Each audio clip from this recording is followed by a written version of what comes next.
Go.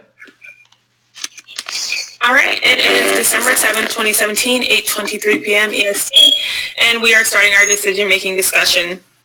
The question we're going to be addressing today is a question of values. That question is, should parents who allow their children to become morbidly obese be treated as child abusers and suffer the penalties under law?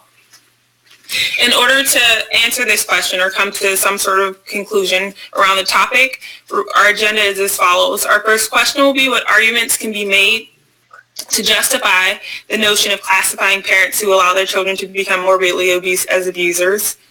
Then we'll follow up by assessing opinions by answering the question, are these arguments strong and on what are they based?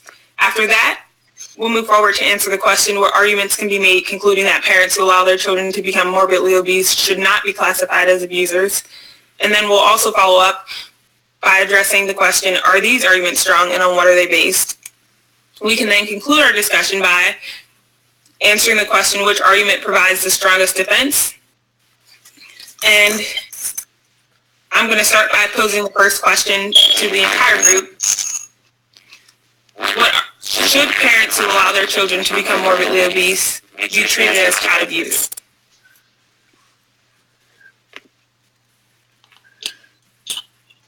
Okay, I can start off on this. So the federal law provides that the state identifying the minimum sets of acts and behaviors that defines child abuse or neglect. The Federal Child Abuse Prevention and Treatment Act capita has amended capita reauthorization, defines child abuse and neglect as minimum. Any recent act or failure to act on the part of the parent or caretaker which results in death, serious physical or emotional harm, sexual abuse, or exploitation. An act or a failure to act which presets imminent risk of serious harm. The definition of child abuse and neglect refers especially to parents and other caregivers. A child, under the definition, generally means a person who is younger than the age of 18 is not emancipated by marriage. So I pulled this off HG Legal Resource Help. So I just want to make sure to identify what we can classify as child abuse. To what point does morbid obesity cause harm? The long-term effects.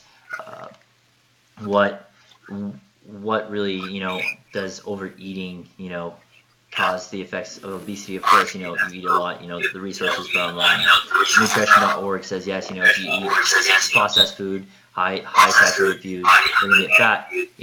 And what I've looked at is if the parents neglect the nutrition of the child, then it's echoing. So if you guys can mute your mics, please. So, sorry. Say again. So, back to what I was saying. If the parent decides like, hey, if we're gonna look at the parent, is it the parent's fault? Are they poor? Or are they in an area where not a lot of healthy foods available? Is it really on the parent? Me personally, you do have an obligation as a parent to care for your child. I have a child myself, so me, I want to give the best options, the best food for my son, so that way he doesn't become morbidly obese. Because morbid obesity can lead to heart disease, it can lead to high cholesterol, a lot of like hypertension, type 2 diabetes. And with the whole issue of should we treat it as child abuse, there's a lot of factors, but if you purposely want to get your child morbidly obese, like one lady I saw a long time ago when I was younger on a talk show said it was okay for the child, and I was like, that's not healthy for the child, because the child doesn't really have a right, at that point, he or she, the child, can't go, oh, hey, mom, they don't know any better. They just know what the parent gives them, I mean, best example is probably Honey Boo Boo in my case, where she's large and in charge, as she likes to say, and she's feeding her daughter like spaghetti and ketchup, and but is it really, does she know that that's healthy for the child or not? Because you can just look at it and be like, is that lady really seriously doing that, or is she just that dumb? So education probably is a big problem. But I think if you're purposely trying to harm the child by overfeeding, then it's child abuse. But honestly, I mean, if we're going to discuss it, at what point does it become child abuse? Is it the fact that the child's already morbidly obese and, has long-term health effects, and did the parent neglect nutrition and know better? Or is it just in general, hey, this child's morbidly obese, really blame? So I'm on the fence with this. I can't really make a decision because we don't know the situations of every child. We can't just generally categorize it. So I say no, that we shouldn't treat parents of children who are morbidly obese as child abusers. So I'll Okay. go ahead. Okay. So what arguments can be made to justify the notion of classifying parents as abusers? So I'll start. So to kind of go against what Steven just talked about, so I found the CDC has it's about a 12-page document on childhood obesity and medical neglect, and here they're classifying like, can you put it on the parents based on them not providing the proper, like identifying this cause and then providing the proper medical help. So it says child neglect typically is defined as the failure of caregivers to seek or provide necessary medical care, which then places the child at risk of serious harm. It goes on to state that may apply when families of affected children fail to seek medical care, fail to provide recommended medical care, or fail to control their child's behavior to a degree that places the child at risk of serious harm, including death. So I think if the parents identify it, which kind of goes along with what Steve was talking about, like, does Honey Boo Boo's mom really know what she's doing? But if the parents do identify it, and they just continue to do nothing about it, they continue to allow the child to eat unhealthy, not doing types of physical activities, sit in front of a TV or a video game console for hours on end of the day, and do not do anything to counteract what is happening to the child, then yes, I think you can classify the parents as neglecting, or I think child abuse is I think that's a stretch of a term, but I think child neglect is probably more a better word to use, because at what point does neglect turn into abuse? So I think you can say yes. I think if parents do not provide those few things that I just mentioned before, then yes, child neglect definitely happens, and they should be classified, and appropriate punishment should happen to them. I totally agree with actually what you said, Miguel. It is the parent's responsibility to look after the child's physical and mental and emotional well-being, and parents essentially decide what food goes in the house, so they're in charge of that. I found it very alarming when I was doing the research for this discussion. Some statistics. It says that childhood obesity is a national epidemic. Nearly 1 in 3 children ages 2 to 19 in the United States is overweight or obese, putting them at risk for serious health problems. Those statistics came from a group called the Alliance, which is an organization that was founded by the American Heart Association, and also the Clinton Foundation, in response to the growing rate of childhood obesity. Even the American Heart Association says that the prevalence of obesity in children has more than tripled from 1971 to, I believe it was 2011. With the good reason, childhood obesity is now the number 1 health concern among parents in the United States, topping drug and smoking. And when we're looking at health risks for children, it goes to anything from diabetes, asthma, to heart conditions, and not to say old people deserve to have those conditions, but I feel like children are way too young to have to go through these heart conditions and asthma and all those type of things. And it's not only health conditions. Then you go into bullying in school. When children are obese or overweight, when they go to school, they may get bullied, and that can cause depression. So I feel like all of these things added up. It's a serious, serious problem in the United States. All right. This is Anthony speaking. I have the similar statistic as you from the CDC. Apparently, in the United States, children with obesity has more than tripled since 1970. I think you said 1971. As of today, about 1 in 5 school-age children, ages 6 to 19, has obesity. So, what arguments? Like usually when you see, when you suspect this to be child abuse, especially as a police officer, it's most of the cases that we deal with are malnourished children, kids that don't get fed enough, kids that are starving. But in this situation, or obese parents are feeding them too much. They're not watching the kids' diet. And where I work, I think it's mostly.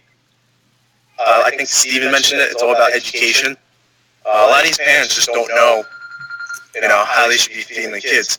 But I think also low-income families also contribute to this cause.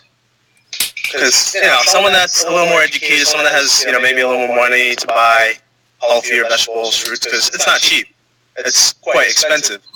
They're going to be able to afford a healthier diet for the kids. But low-income families, which I deal with a lot where I work, most of the time you see them taking the kids to, McDonald's, Wendy's, all these fast food chains. So I think this opinion, this subject is very opinionated.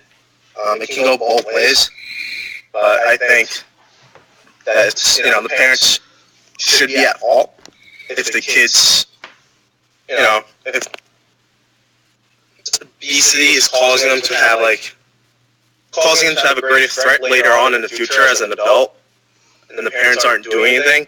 They're not being proactive, like taking the kids out, having them, back then, how many of us went for a run, went to go have a catch? Nowadays, I'll admit it, I play video games. I used to play video games all the time. I forgot what website it was, but on average, I think they said about every kid plays about 7 to 8 hours of video games, or they spend about 7 to 8 hours on television. That's the parents, They should be enforcing enforcing some kind of rule, like, come on, go out, go play, go be active. So, I definitely think that the parents need to be a little more stricter when it comes to their diets and their physical activity. Yeah, I'll definitely piggyback off what Anthony just said. I really do think it does come down to the parents and how much responsibility that we have as parents to make sure that our children are getting what they need, physically, emotionally, and nutritionally. I think that when it comes down to what classifies it as neglect and what classifies it as when the government and when other agencies should step in, I found an article on PubMed, and a group of 4 pediatric physicians did a study. And they published it in the U.S. National Library of Pediatric Medicine, and they actually did the study and asked the question, does childhood obesity ever constitute medical neglect? So at one point, does, this obesity issue become actually considered neglect? So they said, in their opinion, 3 conditions must be met to justify intervention. Those 3 would be a high likelihood of serious imminent harm, a reasonable likelihood that course of state intervention will result in effective treatment, and the absence of alternative options to address the problem. They said in the case of childhood obesity, it's not the mere presence or degree of obesity, but rather the presence of comorbid conditions that is critical for the determination of serious imminent harm. So basically what they're saying is if the child is at immediate risk for serious health complications and health concerns like diabetes, high cholesterol, heart conditions and whatnot that obesity leads to, that's, obviously serious imminent harm. So if parents are not willing to go along with what the physicians are saying, so go along with proper medical treatment, even proper psychology, proper genetic testing to see if there's anything else that could be a factor to this obesity. That's another classification of where it could be considered neglect. And then the last one would be if there's obviously no other options as far as, if the parents are morbidly obese, if it's obviously a lifestyle issue, then that's when they could say, the state could intervene and say that, yes, it is neglect. So I think it all comes down on the parents. I was kind of on the fence before I started doing more research on it, and I did see many other sources that argued otherwise, but I think ultimately at the end of the day, it is our responsibility as parents to make sure that our children are getting what they need nutritionally.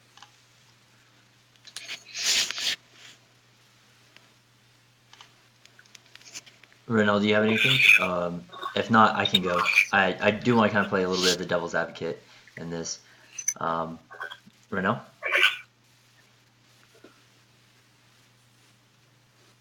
We can't hear you. No.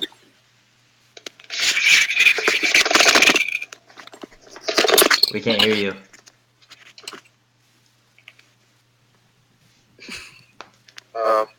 Nothing. Can someone type a message to her? Yeah, I'm messaging her.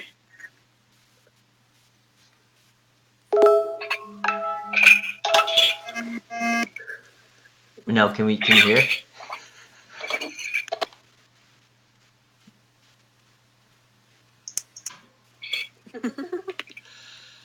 Oh, No. No.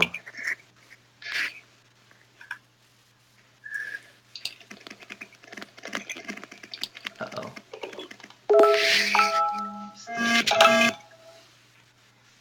Oh boy. Who's tapping? Is that her tapping? No. Yeah, we can't hear you, Renel. I'm sorry. Hmm.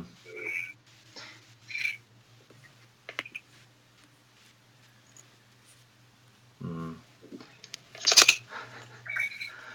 Oh man. Should we continue? I can continue. I just want to make a quick point, though. Do you guys think that it's, also depends on, like, what kind of diet, like, the parents eat? Like, like, growing up, I ate a little healthier because my parents were always, they had a history of high cholesterol and high blood pressure. So I was growing up eating pretty healthy. But I feel like, most of these arguments revolve around, the parents' choices. So I guess, our own diets probably play a big role, right? In, like, the children's obesity. Absolutely. I definitely think parents' diet play a big role, but you'll have those kids like me. Like when I was growing up, we primarily ate healthy food, but there's something about a parent telling a child that they can't have something that they'll want it even more. So I wasn't able to have candy. So at any opportunity that I had someone had candy, I would eat so much of it. So the parents can do but so much to teach their kids you're supposed to be doing this, but kids at the end of the day, you're not with them 24/7. Yeah, I definitely agree with Deb. I grew up in a similar environment, so I can definitely attest to that too. But does that consider you as a bad parent if your kid doesn't listen to what you tell them? Oh, I don't think it well, I'm not a parent, but I don't think that would be considered bad parenting.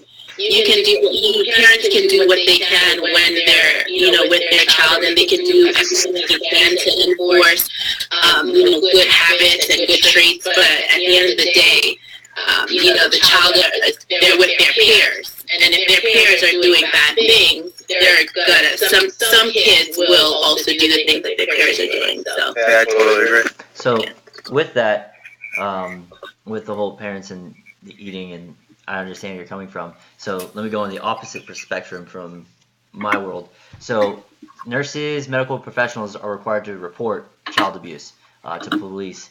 And now with the whole morbid obesity or obesity that we're talking about, we're required to report that. Also, there's also diseases called Hashimoto's disease and Graves' disease, which are hypothyroidisms and hyperthyroidism. So they're both hypothyroidism, which affects your endocrine system, which affects your metabolism.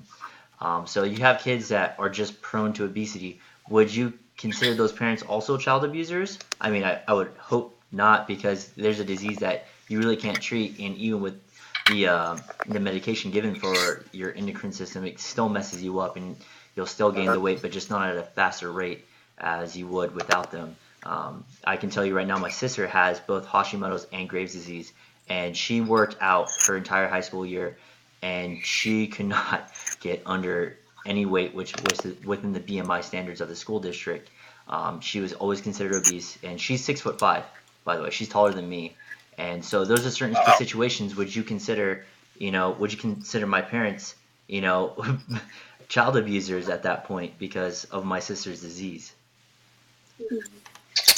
I totally agree with you. I have 4 older sisters who all have the same condition, and they've always exercised. They all played college sports. One of them played college tennis. They were never able to lose weight. But no one really classified my parents as like, oh, you guys are not doing the right thing, But I totally agree. Just to that extent, I wouldn't classify them as a child abuser. Unless they're intentionally feeding them bad things. That's totally different. So I think it comes down to just parents being mindful and parents paying attention to their children. So if you know that your child is doing exercise, exercising for say, 2 hours every day, and they're watching their diet and they're still gaining a lot of weight, then I think at that point it's your responsibility to bring that up and say, okay, maybe it's time we see a doctor because this just isn't making sense. You don't need a medical background to realize that something is potentially wrong there. Like I said, given that example, you're exercising, you're eating healthy, and you're monitoring your child's eating, and you're having that discussion with them, and they're still gaining weight. I think as a parent, it's your responsibility then at that point to say, okay, we need to go see a doctor and see if something else is going on, because there are a lot of, gene defects and biological reasons why this child may be gaining weight, and, it may not be, obviously then at that point, it's not the parents' fault. Randy, can we hear you? Oh no, I think she cut. Oh no, nope. We'll see. Should we move on to... She froze into my screen. Third question? Hello? No, we can hear. Oh, there she is. Now we can hear it. There she Do you is. have any remarks for now? Sorry. Okay, where are we? I would just say we're having a lot of back and forth about like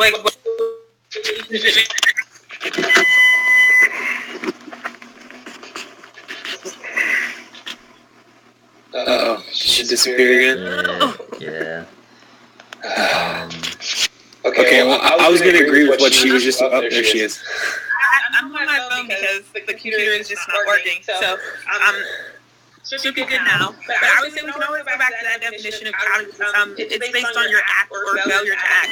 So we're not saying that parents with obese children are abusers. We're saying parents whose actions or lack thereof cause their children to be in an unhealthy situation or cause their children within reason to be at a weight level that exposes them to these health conditions such as cardiovascular diseases, skeletal disorders, and even certain types of cancer, as reported by the World Health Organization. Anytime a parent's actions are causing this, then I think based off of the definition of abuse, then they can be classified as abusers.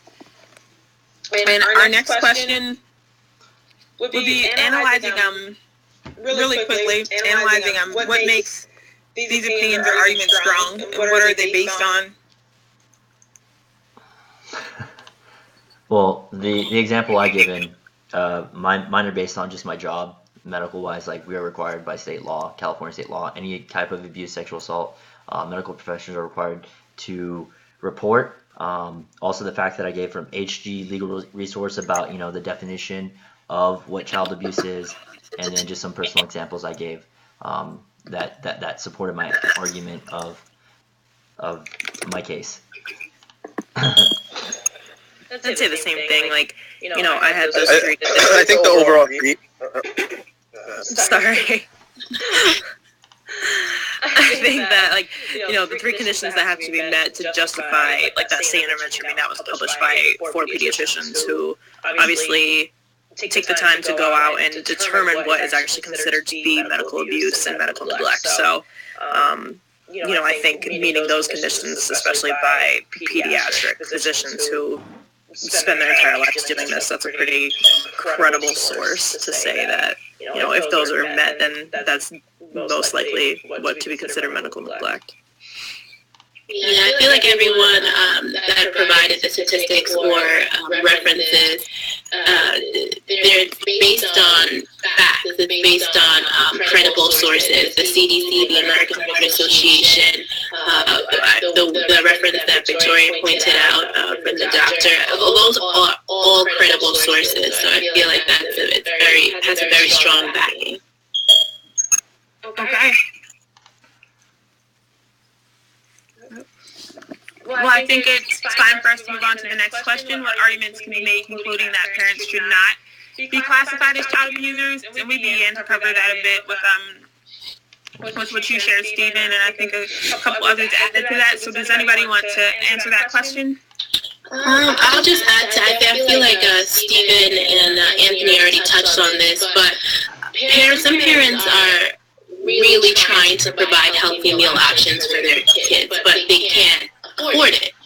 So they go to the cheaper alternatives, which is the junk food, the fast foods, and the things of that nature. So I found an article published in BBC Magazine, and it states that obesity experts say parents are struggling with a multitude of problems when it comes to their child weight.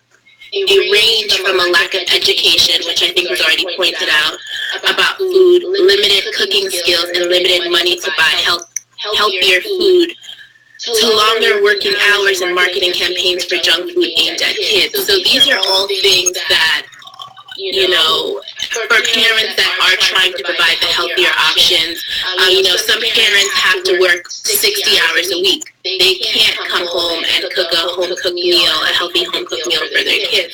Some parents that do work 60 hours a week and they're making minimum wage, they can't go to the Whole Foods or the Trader Joe's and buy the healthier options. So I feel like all of that also comes into play, and education is also a very strong suit of that as well. If they don't know, the ramifications of their kids constantly eating bad food, they're not going to see any harm in it.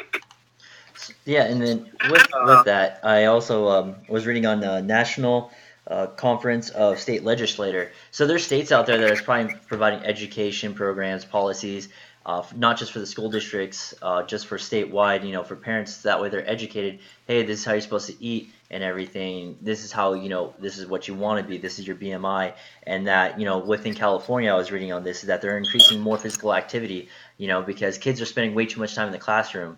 So, I mean, if your kid's like age 5 and up, your kids are sitting behind a desk for about 2 to 3 hours, and they're forced to sit still the entire time, and my son's 2 years old, and his school gives out snacks and stuff, but he's sitting in there and learning, and they do, of course, let them play, but I don't feel like that's enough play. And he's 2 years old, he's not going to sit still, but they're forcing him to sit still, so they're kind of instilling, hey, sit still.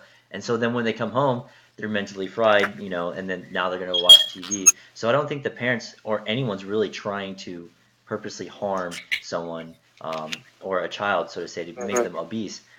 They have all these programs like WIC, for example. You have to have a certain income, for poor families, they can provide WIC, and then they have the WIC check, and then it's only a list of what is approved on the WIC list, say like Walmart, State of Rose, they all have these signs saying WIC approved, and they're normally healthy meals.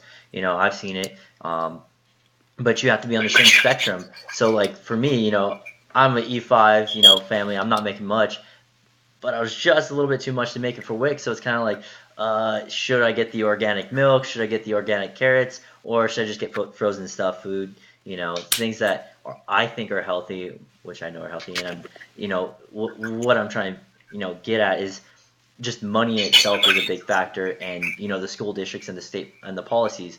We've all been to school and we've seen these nasty foods that they're giving to our kids. We all went to high school and they're like selling hot Cheetos with cheese on top of it, or these lame sandwiches that are wrapped in this plastic wrap. So I mean, sometimes it's not even on the parents. The parents could do everything, but like Deborah said, these parents are working 60 hours a week, and these kids can be in high school, and they give their kid money, and at that point it's on the kid's decision to choose what to eat. Should he get the $5 salad, or should he get the $2 hot Cheetos and cheese that's going to fill him up, and then maybe something on the side that may not be as healthy to get for him because it's a cheaper option than the $5 salad, and he's only got so much to spend. So I mean, I wouldn't classify. That's how I would classify. Like, no, they're not going to be child abusers. I mean, unless you purposely are trying to neglect your child, purposely trying to harm him by getting him obese, then yes, child abuser. But no, I don't think most parents would not be classified as child abusers in my case, or in my opinion. Sorry. I agree with you, Stephen. And I was wondering where you found that about the schools picking up, because I have one here from the National Center for Health Statistics that says schools have reduced recess time in favor of academic instruction. And this is talking about older kids, a little bit older kids, so like your 7 to 10-year-old range, but saying that most of them spend a lot of time like in front of televisions or in front of computer screens at school versus actually going out and having a recess. But I mean, I agree with you not classifying them, because a lot of parents do make the effort to provide food, somewhat healthy food for children. But, an example I have is that right outside my house, about 2 blocks away, I live near a middle school. So every morning when I take my son to elementary school, the middle school's already in, and they're already, there's usually 2 or 3 classes that are having phys ed, right? And as I watch them every morning, there's I'd say anywhere between 60 to 70 kids out there, and then 2 teachers. So of those 2 teachers, you may see 5 to 6 kids that are actually running. Like a lot of days I see them running around the field or like playing soccer or playing tennis. But then like a large majority of the kids are just standing around, not doing anything, like in small groups, like talking, goofing off, not actually doing the physical portion of what they're supposed to do. So to get to the point, like, yes, the parents make that conscious efforts, but there's also so many other people that influence these kids' lives that just to classify just as the parents and then to say the parents are the abusers, I think is not giving a fair shake to the parents, because they're doing their piece. But there's so many other adults that have a play and could also help these kids that may be overweight or may be considered obese, that are not doing anything about it. So it kind of nulls out what the parents are actually trying to do. I totally agree with you. This is Anthony speaking. Like growing up, I used to have I think it was an hour and a half of phys ed.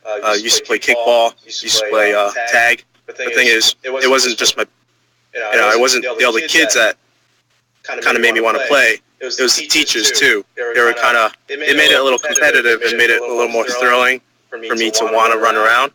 And I think you mentioned that now kids are just standing around and not really doing anything.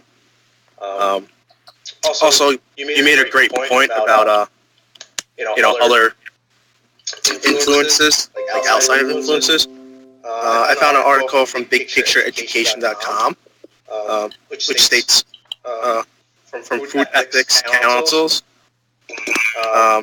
points out that childhood obesity are seen as a consequence of a global food economy exposed to heavily marketed, processed, energy-dense food. And Stephen touched up a little bit on fast food, right? I think it's parents shouldn't be held liable. Corporations should be held at a standard too. Now, we all watch TV. We see how much all these fast food chains are advertised. Number one. Number two, everywhere we go, in every corner, there's a fast food chain. How many McDonald's do you see? How many Wendy's do you see? Taco Bell, whatever. Like near my high school, near my middle school, there were so many fast food chains around. They're just so easily accessible for these kids, and it's so cheap. That's the thing that's going to go for. And I'll admit it. When I played sports in middle school and high school, I used to go to McDonald's and like Taco Bell all the time after sports. So I guess marketing agencies that are always advertising these cheap food are just for everyone, but not very educating the public about like the consequences of like eating this stuff, which kind of brings up what you guys said. Education. School definitely plays a role. Teachers, like I said, they got to educate the kids. I think you mentioned something about the lunch, how there's Cheetos or something. I think now our school, my high school, used to go to, because there was like a obesity problem, and I think that should be done too for a lot of. They should, educate parents and the children more about what foods to avoid, and I guess take away those foods like cookies, chips, substitute them to like salads and healthier wraps. So that's that. Yeah, I definitely agree with what all of you are sharing. It's just not realistic to hold parents accountable for all these outside factors. I was looking at an article from the Huffington Post that really explores like what all those are. And once again, like you said, fast food is a cheaper option, and parents can't see what their children are doing for every hour of every day. So if you have just a few dollars after your practice, you said you were exercising, you're at sports practice, and I mean, that's good for your physical health. But if you're going to McDonald's afterwards, like I know a lot of kids do after school, at least where I live at, parents have no control over that. And then I think another thing for us to consider is that children spend, if not half of their day in the school building. So if we're going to hold parents accountable, we also need to be looking at what sort of lunch options and what the school is doing to contribute to weight gain or weight maintenance. Recess and phys ed time are extremely limited, and that's where children spend the majority of their day. So if we're going to call parents abusers for not, in certain cases, then like it's only right to hold others accountable as well.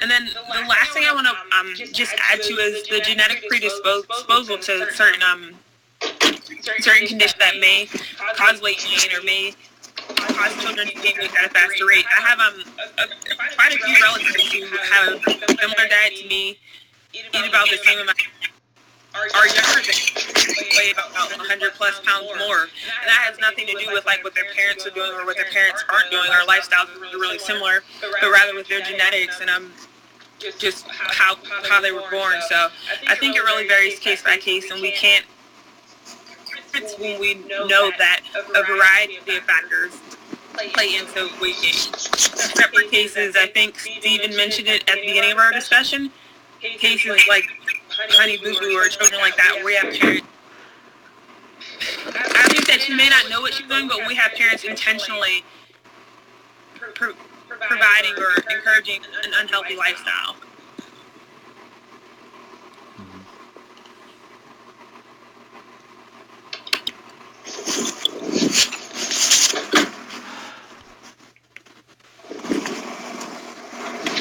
Does anyone have anything to add to that question?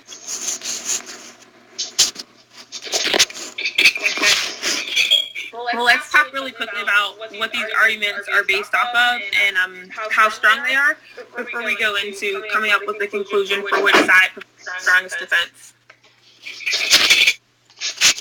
Oh yeah, I can go off mine. Just again, I think most everyone's arguments are based off fact. We've all done our research, like me with the state policies and all that. I did off the national conference. Sorry, let me look at it so that way I can state it clearly. The National Conference of State Legislature, that's more my facts are based off that the state policies are coming up with. Also, personal experiences, as everyone else has used, is what we've done with our pretty much, question of value. Yeah. You kind of have personal preference in this because we've all seen people who are obese. But that's personally my statistics and well, not my statistics, my sources come from.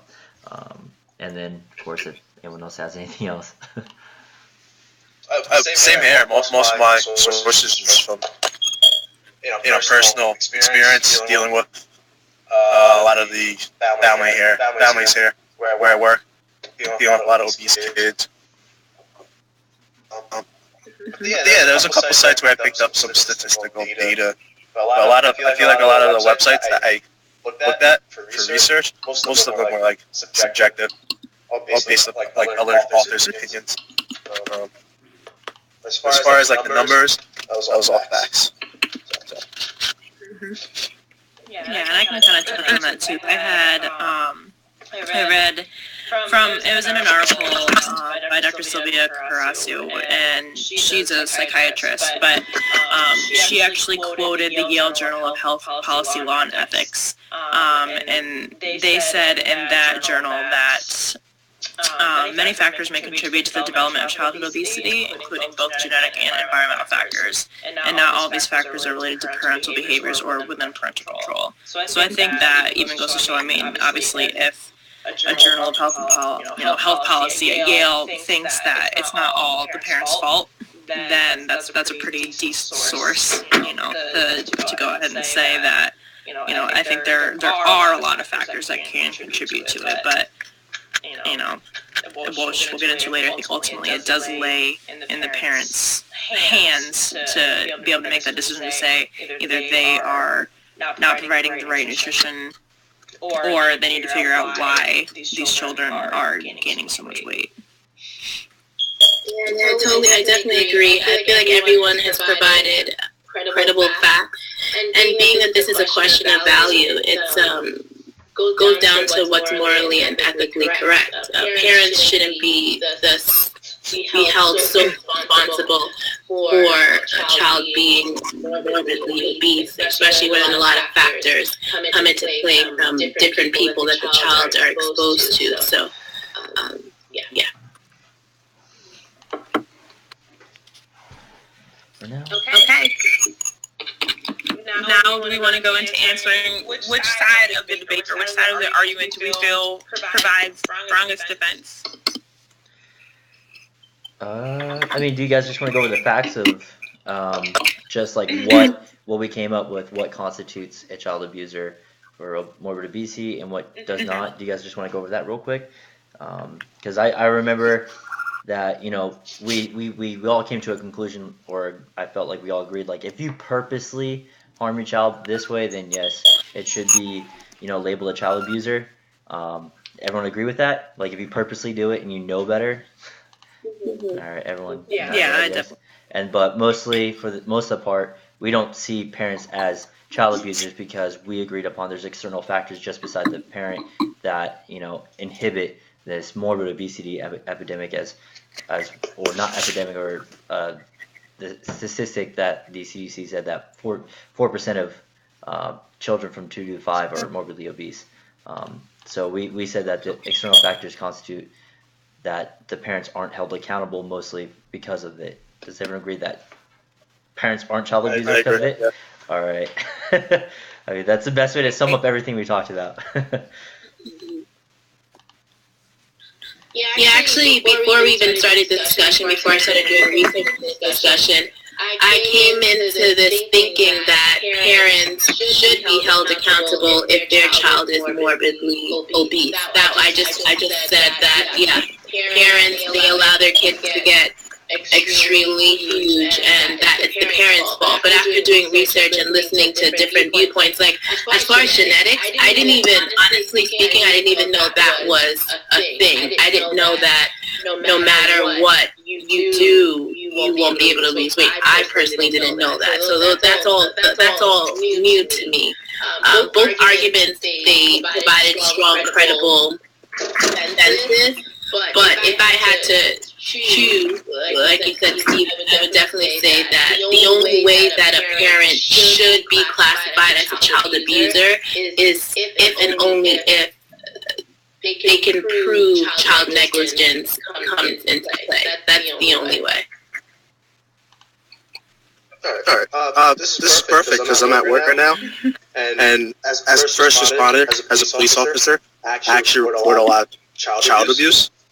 Just found it right now. I don't know if you guys can see it. It's called the New York State Office of Children and Family Services. Yeah. Do you guys see it? Anyway, the definition of a child abuse in New York State. So pretty much any children less than 18 years of age, a parent or guardian, anyone legally responsible, inflicts or allows to be inflicted upon the child serious physical injury, has to be created a substantial risk of physical injury or commits or allows to be committed against a child a sexual offense. So there's nothing on here that states anything about like health, like obesity wise. And Yeah. personal experience, I've never actually reported. I've gone to, I don't know if you guys know what domestics are. I've been to so many domestic incidents where parents actually call me and say that their kids aren't listening to them, that the kids are obese and they're not listening. Not too long ago, there was this one Spanish kid. He's like 6 years old. He was very around, and mom kept calling us because he kept eating his brother's food.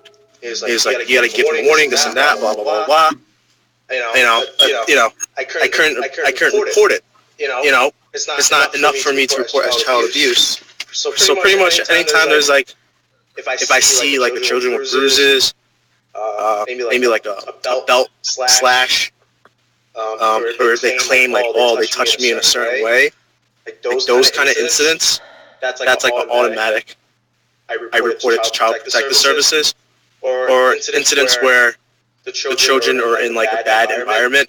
If the house is like a hoarder house, if this disgusting is not properly maintained, and I feel that it's a safety hazard to the children, that's something where I would report it.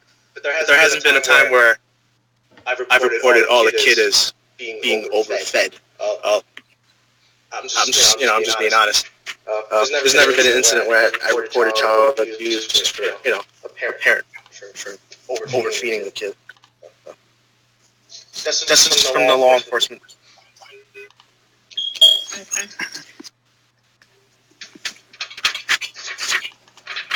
All right. I think one important word from that I just Googled as you were speaking is the word allow. So allowing. I'm not sure what the exact wording was, but something to do with the parents allowing that. And I feel like and control over what's going on, so we can't say that they're allowing their children to become morbidly obese or allowing this harm to come upon their children. So I would definitely say there's no solid answer for this. It's just under some conditions, yes, they should be, and under others, they shouldn't be classified as abusers.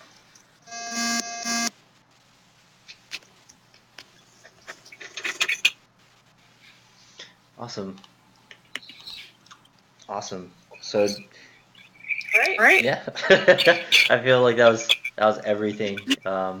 So we all came to the conclusion parents should not be labeled child abusers just under the pretext of morbidly obese. Right? Conclusion? All right, cool. All right, so that sums it up.